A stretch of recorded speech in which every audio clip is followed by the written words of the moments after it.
Hello' মৰমৰ ছাত্ৰ ছাত্ৰীসকল, আজি আমি লৈ আহিছোঁ 24 আৱাৰ ষ্টাডি এডুকেশ্যন ইউটিউব চেনেলত দশম শ্ৰেণীৰ সমাজ বিজ্ঞানৰ ইতিহাসৰ চেপ্টাৰ 1ৰ দ্বিতীয় পাঠ। আগৰ ভিডিঅ'ত আমি অনুশীলনীৰ 1 নম্বৰ আৰু 2 নম্বৰৰ প্ৰশ্ন উত্তৰসমূহ আলোচনা কৰিছোঁ। আজিৰ ভিডিঅ'ত আমি অনুশীলনীৰ চমুটোকাসমূহ আলোচনা কৰিম, লগতে ভিতৰৰ প্ৰশ্ন উত্তৰ আৰু MCQ সহ আগতে মেট্ৰিক পৰীক্ষাত আহি যোৱা 1 নম্বৰ আৰু 2 নম্বৰৰ প্ৰশ্ন উত্তৰসমূহ আলোচনা কৰিম। তো ছাত্ৰ ছাত্ৰীসকল, তোমালোকে ভিডিঅ'টো শেষলৈকে চাই থাকিবা আৰু সকলোবিলাক প্ৰশ্ন উত্তৰ ভালদৰে বুজি বহীত তোমালোকে লিখি ল'বা। আহা আমি বেছি দেৰি নকৰি ভিডিঅ'টো আৰম্ভ কৰোঁ। তো প্ৰথমতে কৈছে চমুটোকা লিখা। 1 নম্বৰ চমুটোকাত কৈছে কবিগুৰু ৰবীন্দ্ৰনাথ ঠাকুৰৰ বিষয়ে। আমি লিখিম স্বদেশী আন্দোলনত ৰবীন্দ্ৰনাথ ঠাকুৰৰ ভূমিকা আছিল অন্যান্য। তেওঁ আমাৰ সোণাৰ বাংলাৰ দৰে কালজয়ী গীত ৰচনা কৰি আন্দোলনকাৰীসকলক অনুপ্ৰাণিত কৰিছিল।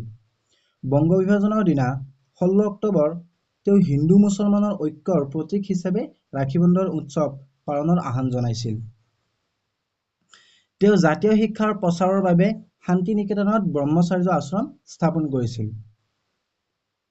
আমাৰ এইখিনি লিখিলেই হ'ব। দ্বিতীয় চমুটোকাত কৈছে মাৰ্গাৰেট এলিজাবেথ নোবল ভগ্নী নিবেদিতা। আমি লিখিম আয়াৰলেণ্ডত জন্মগ্ৰহণ কৰা এইগৰাকী মহিয়সী মহিলাই স্বামী বিবেকানন্দৰ আদৰ্শত অনুপ্ৰাণিত হৈ ভাৰতলৈ আহিছিল। স্বদেশী আন্দোলনৰ সময়ত তেওঁ কলিকাতাত থাকি যুৱক ছাত্ৰসকলক দেশপ্ৰেমৰ মন্ত্ৰেৰে দীক্ষিত কৰিছিল। তেওঁ স্বদেশী শিল্পৰ প্ৰচাৰ আৰু মহিলা শিক্ষাৰ ক্ষেত্ৰত গুৰুত্বপূৰ্ণ ভূমিকা পালন কৰিছিল। 3 নম্বৰ চমুটোকাত কৈছে নবাব সলিমুল্লাৰ বিষয়ে। আমি লিখিম ঢাকাৰ নবাব সলিমুল্লাহ আছিল বংগ বিভাজনৰ এজন সমৰ্থক। তেওঁৰ নেতৃত্বতে 1906 চনৰ 30 ডিচেম্বৰত ঢাকাত সৰ্বভাৰতীয় মুছলিম লীগ নামৰ ৰাজনৈতিক দলটোৰ জন্ম হৈছিল। তেওঁ মুছলমানসকলৰ বাবে সুকীয়া নিৰ্বাচনী মণ্ডল আৰু বিশেষ সুবিধাৰ দাবী উত্থাপন কৰিছিল। তো এইখিনি আছিল আমাৰ চমুটোকা। এতিয়া আমি আলোচনা কৰিম ধাৰণা ভিত্তিক ভিতৰুৱা প্ৰশ্ন উত্তৰ। তোমালোকে ভালদৰে চাই থাকিবা। 1 নম্বৰত আছে বংগ বিভাজনৰ আঁৰত থকা বিভাজন আৰু শাসন নীতিটো কি আছিল? আমি লিখিম উত্তৰত ব্ৰিটিছে হিন্দু আৰু মুছলমানৰ মাজত ধৰ্মীয় বিভেদ সৃষ্টি কৰি তেওঁলোকৰ ঐক্য বিনিষ্ট কৰা আৰু ব্ৰিটিছ শাসন সুদৃঢ় কৰা নীতিটোক বিভাজন আৰু শাসন নীতি বোলা হয়। এইখিনি লিখিলেই হ'ব। 2 নম্বৰ প্ৰশ্নত কৈছে বন্দে মাতৰম গীতটোৰ গুৰুত্ব কি আছিল? আমি লিখিম বংকিম চন্দ্ৰ চট্টোপাধ্যায়ৰ এই গীতটো স্বদেশী আন্দোলনৰ মূল মন্ত্ৰত পৰিণত হৈছিল। ই ভাৰতীয়সকলৰ মাজত একতা আৰু দেশপ্ৰেমৰ প্ৰবল জোৱাৰ আনিছিল।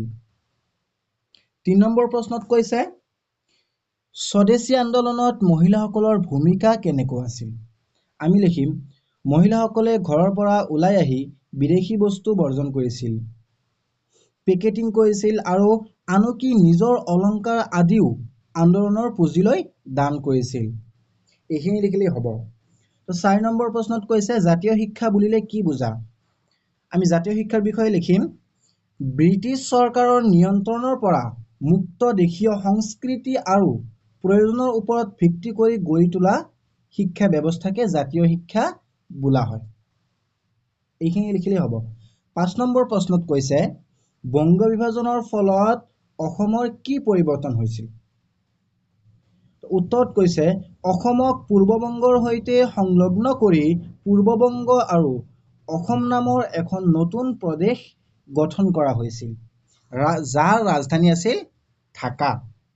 6 নম্বৰ প্ৰশ্নত কৈছে স্বদেশী আন্দোলনৰ সময়ত সংবাদ পত্ৰৰ ভূমিকা কি আছিল? উত্তৰ বেংগলী, হিতবাদী, সঞ্জীৱনী, যুগান্তৰ আদি সংবাদ পত্ৰই ব্ৰিটিছৰ বিৰুদ্ধে জনমত গঠন কৰাত আৰু আন্দোলনৰ বাৰ্তা বিয়পোৱাত সহায় কৰিছিল। 7 নম্বৰ প্ৰশ্নত কৈছে বংগ বিভাজন কিয় ৰোধ কৰা হৈছিল? আমি লিখিম স্বদেশী আন্দোলনৰ তীব্ৰতা আৰু ভাৰতীয়সকলৰ প্ৰবল প্ৰতিবাদৰ বাবে ব্ৰিটিছ চৰকাৰ অতিষ্ঠ হৈ 1911 চনত বিভাজন ৰোধ কৰিবলৈ বাধ্য হৈছিল। 8 নম্বৰ প্ৰশ্নত কৈছে স্বদেশীয়ান আৰু বৰ্জনৰ মাজত সম্পৰ্ক কি? কি কৈছে? স্বদেশী আৰু বৰ্জনৰ মাজত সম্পৰ্ক কি? এইটো 2 মাৰ্কৰ আহিব পাৰে। আমি সৰুকৈ লিখি দিম যে এই দুয়োটা এটা মুদ্ৰাৰ ইপিঠি সিপিঠি।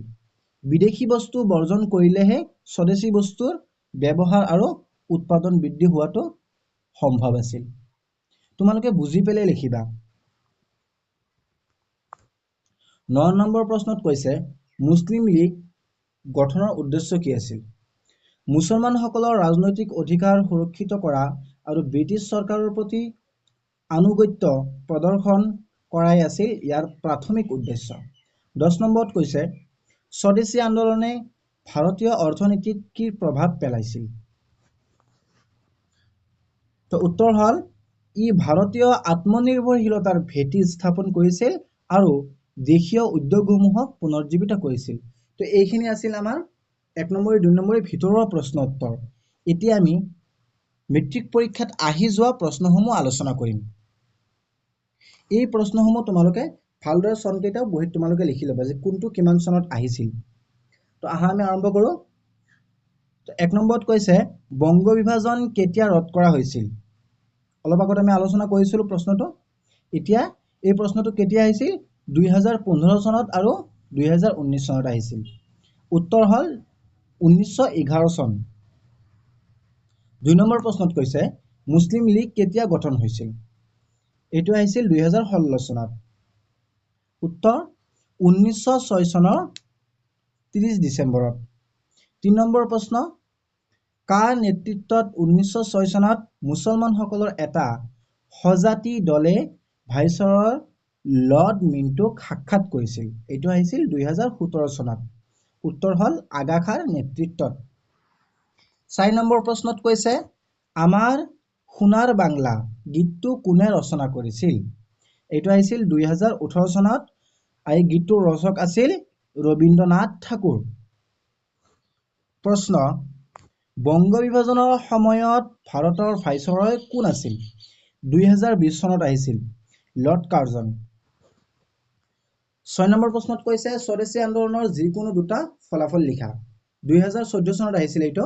আমি লিখিম স্বদেশী আন্দোলনৰ যিকোনো দুটা ফলাফল হ'ল 1 নম্বৰ দেশীয় শিল্পৰ বিকাশ আৰু 2 নম্বৰ ভাৰতীয়সকলৰ মাজত জাতীয় চেতনাৰ জাগৰণ।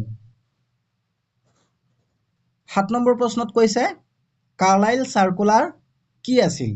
2022 চনত আহিছিল এইটো।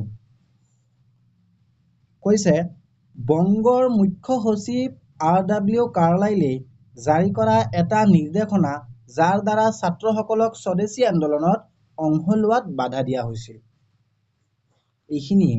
8 নম্বৰত আছে বংগ বিভাজনৰ প্ৰকৃত উদ্দেশ্য কি আছিল? এইটো 2013 চনত আহিছিল। বংগৰ হিন্দু মুছলমানৰ একতা ভাঙি জাতীয়তাবাদী আন্দোলন দুৰ্বল কৰা। 9 নম্বৰ প্ৰশ্ন স্বদেশী আন্দোলনৰ সময়ত গঢ়ি উঠা এটা জাতীয় উদ্যোগৰ নাম লিখা। এইটো আহিছিল 2021 চনত বেংগল কেমিকেলছ। ছাত্ৰ ছাত্ৰীসকল আৰু এটা কথা যোনবিলাক প্ৰশ্ন তোমালোকে চাবা যে 5 বছৰ আগত বা 3 বছৰ আগত আহিছে সেই সকলো প্ৰশ্ন বেছিকৈ ৰিপিট হয় পৰীক্ষাত। তো তোমালোকে যোনবিলাক প্ৰশ্ন চাবা 2023 ত আহিছে 2021 ত আহিছে সেই প্ৰশ্নসমূহ তোমালোকে ভালদৰে চাই যাবা। 10 নম্বৰ প্ৰশ্নত কৈছে 1906 চনৰ কংগ্ৰেছৰ কলিকতা অধিৱেশনৰ সভাপতি কোন আছিল? 2023 চনত আহিছিল দাদাভাই নৰোজী। Most important question. এতিয়া আমি আলোচনা কৰিম MCQ সমূহ। আৰু এইখিনি আছিল আমাৰ আগত পৰীক্ষাত আহি যোৱা প্ৰথম চেপ্টাৰৰ 1 নম্বৰ আৰু 2 নম্বৰ প্ৰশ্ন। এতিয়া আমি MCQ সমূহ আলোচনা কৰিম, ভালদৰে চাই ল'বা। 1 নম্বৰ MCQত কৈছে বংগ বিভাজনৰ পৰিকল্পনা প্ৰথমে কোনে কৰিছিল? উত্তৰ উইলিয়াম ৱাৰ্ড। 2 নম্বৰ প্ৰশ্ন পূৰ্ব বংগ আৰু অসম প্ৰদেশৰ ৰাজধানী ক'ত আছিল? শুদ্ধ উত্তৰটো হ'ল ঢাকা। 3 নম্বৰত কৈছে বংগ বিভাজনৰ দিনটোক কি দিৱস হিচাপে পালন কৰা হয়? শুদ্ধ উত্তৰটো হ'ল শোক দিৱস। 4 নম্বৰ প্ৰশ্ন সঞ্জীৱনী পত্ৰিকাৰ সম্পাদক কোন আছিল? শুদ্ধ উত্তৰ কৃষ্ণ কুমাৰ মিত্ৰ। 5 নম্বৰ প্ৰশ্নত কৈছে বংগ বিভাজনৰ সময়ত ভাৰত সচিব কোন আছিল? শুদ্ধ উত্তৰ হ'ল জন মৰ্লে। 6 নম্বৰ প্ৰশ্ন ডন ছ'চাইটি কোনে প্ৰতিষ্ঠা কৰিছিল? শুদ্ধ উত্তৰ হ'ল সতীশ চন্দ্ৰ মুখোপাধ্যায়। 7 নম্বৰ প্ৰশ্নত কৈছে বংগ বিভাজনৰ বিৰুদ্ধে প্ৰথম প্ৰতিবাদী সভা ক'ত অনুষ্ঠিত হৈছিল? শুদ্ধ উত্তৰ হ'ল খুলনা। 8 নম্বৰ প্ৰশ্ন বন্দে মাতৰম গীতটো কোনখন উপন্যাসৰ অন্তৰ্গত? তো শুদ্ধ উত্তৰ হ'ল আনন্দমঠ। 9 নম্বৰ প্ৰশ্ন স্বদেশী আন্দোলনৰ সময়ত কোনে ৰাখী বন্ধনৰ আহ্বান জনাইছিল? মোষ্ট ইম্পৰ্টেণ্ট কুৱেশ্যন, তোমালোকে ভালদৰে চাই যাবা। শুদ্ধ উত্তৰ হ'ল Rabindranath Thakur. 10 number Bengal technical institute কেতিয়া স্থাপিত হৈছিল? শুদ্ধ উত্তৰ হ'ল 1906 চনৰ 25 জুলাই তাৰিখ। 11 নম্বৰ প্ৰশ্ন মুছলিম লীগৰ প্ৰথম সভাপতি কোন আছিল? শুদ্ধ উত্তৰ হ'ল আগা খাঁ। 12 নম্বৰ প্ৰশ্ন 1911 চনত ভাৰতৰ ৰাজধানী কলিকতাৰ পৰা কলৈ স্থানান্তৰ কৰা হৈছিল? ইয়াৰ শুদ্ধ উত্তৰটো হ'ব দিল্লী খ। 13 নম্বৰ প্ৰশ্নত আছে লাল বাল পাল ত্ৰিমূৰ্তিৰ পালগৰাকী কোন আছিল? শুদ্ধ উত্তৰ হ'ল বিপিন চন্দ্ৰ পাল। স্বদেশী আন্দোলনৰ সময়ত কোনগৰাকী নেতাই নাইটহুড উপাধি ত্যাগ কৰিছিল? শুদ্ধ উত্তৰ হ'ল গোপাল কৃষ্ণ গোখলে। 15 নম্বৰ প্ৰশ্নত দিয়া আছে পূৰ্ববংগ আৰু অসম প্ৰদেশৰ প্ৰথম লেফটেনেণ্ট গভৰ্ণৰ কোন আছিল? শুদ্ধ উত্তৰ হ'ল বামফিল্ড ফুলাৰ। 16 নম্বৰ প্ৰশ্নত কৈছে বংগ বিভাজনৰ পৰিকল্পনা কোনখন চৰকাৰী পত্ৰত প্ৰকাশ পাইছিল? শুদ্ধ উত্তৰ হ'ল ৰিজলি পেপাৰ। 17 নম্বৰ প্ৰশ্নত কৈছে স্বদেশী আন্দোলনৰ প্ৰধান কেন্দ্ৰ কোনটো আছিল? শুদ্ধ উত্তৰ হ'ল গ বংগদেশ।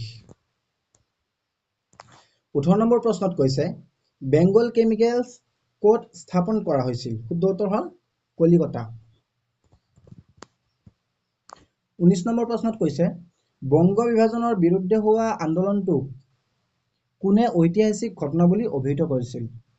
মোষ্ট ইম্পৰ্টেণ্ট কুৱেশ্যন, ভালদৰে চাই ল'বা। সুৰেন্দ্ৰনাথ বন্দ্যোপাধ্যায়। 20 নম্বৰ প্ৰশ্ন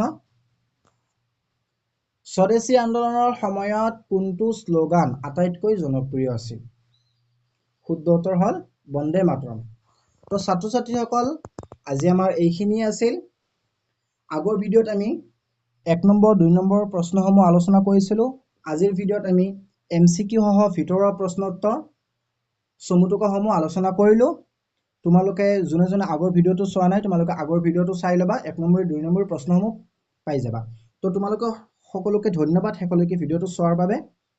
এতিয়া আমি নেক্সট চেপ্টাৰ লৈ আহিম। তোমালোকে থাকিবা আৰু ছাপোৰ্ট কৰিবা। ধন্যবাদ।